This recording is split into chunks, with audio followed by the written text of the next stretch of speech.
अस्सलाम वालेकुम YouTube family. उम्मीद है सब ठीक ठाक होंगे और बहुत खुश होंगे। आज का जो मेरा लेक्चर का टॉपिक है वो है extraction and estimation of nucleic acid में बी डीएनए और RNA.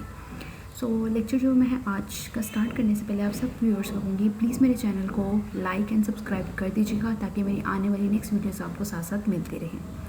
So let's start the lecture. These are the contents that I will discuss. First is what is the introduction.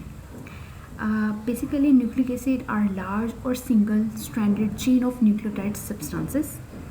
That is, nucleic acid may be of two types: DNA or RNA. DNA is the deoxyribonucleic acid and RNA is the ribonucleic acid. This is the structure of DNA and RNA, and you can see that this is a double-stranded chain of DNA and the RNA comprises a single strand of chain. So what is the DNA and what is the RNA? DNA basically is the genetic material used in the functioning and development of the living organisms. But the RNA, its chemical nature is much similar to DNA, but the role of the RNA in the cell signaling. Next diagram represents the comparison of DNA and RNA. You can see that RNA comprises single strand of nucleotide sequence, but DNA comprises a double-stranded strand of nucleotide sequence.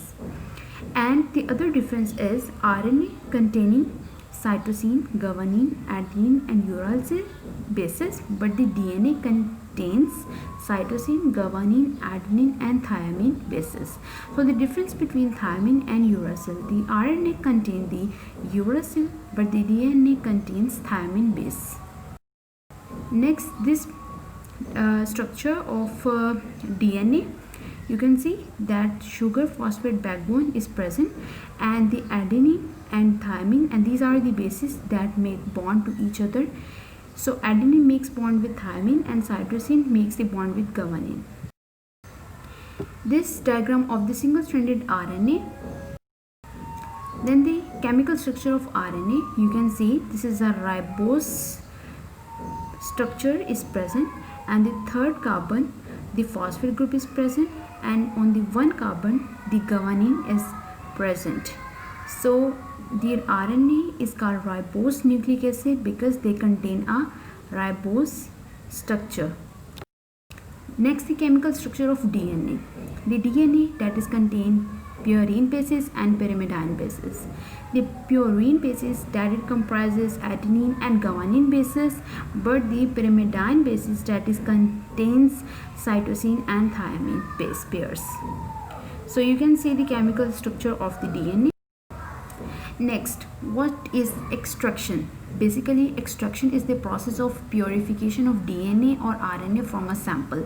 That sample may be a plant tissue, maybe a fungal mycelium, maybe a spore, maybe a leaf, maybe a stem, etc. Okay, so it may define the extraction is the treatment of plant tissue with solvent whereby medically active constituents are dissolved and most remain undissolved. The first isolation was done in 1869 by the Frederick Mister. Next, the methods of extraction. Some methods of extraction are as follows. Three methods are comprised in the extraction process. One is cell lysis, other is analysis, and the third one is precipitation. First is cell lysis. Cell lysis means extraction of nucleic acids, which is done by breaking outer cell membrane of any plant tissue along with cytoplasm. Everyone knows that plant contains cell wall, cell membrane, cytoplasm. So first is cell lysis, break the cell. Then in which you break आपने cell wall को break कर देना है, cell membrane को break कर देना है, उसके साइटोप्लाज्म को ब्रेक करना है, ठीक है, जिसको हम सेल लाइसिस का प्रोसेस कहते हैं. In which the sample is prepared किया जाएगा by crushing the plant tissue in the pestle and mortar.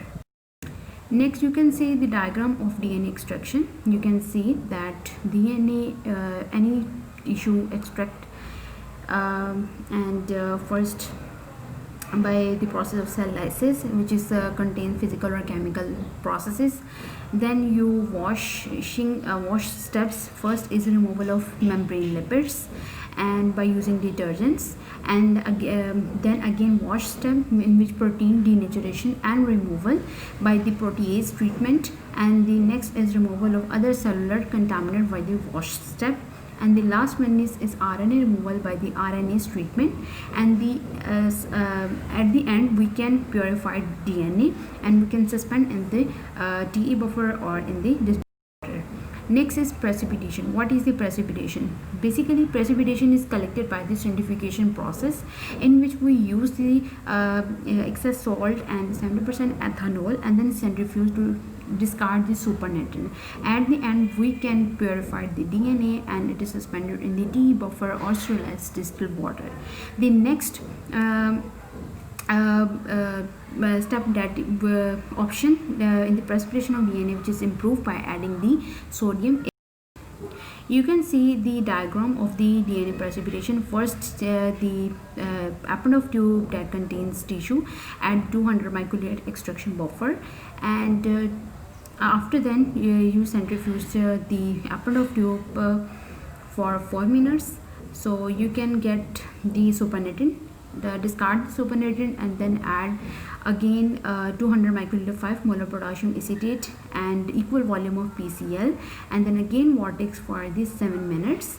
After then convert the supernatant into new Eppendorf tube carefully, and then add 800 microliter absolute ethanol and then again centrifuge for 7 minutes, so the supernatant form. That supernatant is discarded and then again washed with the 70% ethanol. Then the pellet is formed, which is air dry and then suspended in DE buffer. Last one step is analysis. What is analysis? You can, by the process, by the step of analysis, nucleic acid can be estimated. For the analysis, we can use spectrophotometric analysis, which is based on the principle that nucleic acid absorb the UV light in a specific pattern. In the case of DNA and RNA, a sample is exposed to UV light in a wavelength of 216 nanometer. You can use the 216 nanometer wavelength and the sample which absorb the UV light, and you can get estimated or measure the quantity of the DNA or RNA.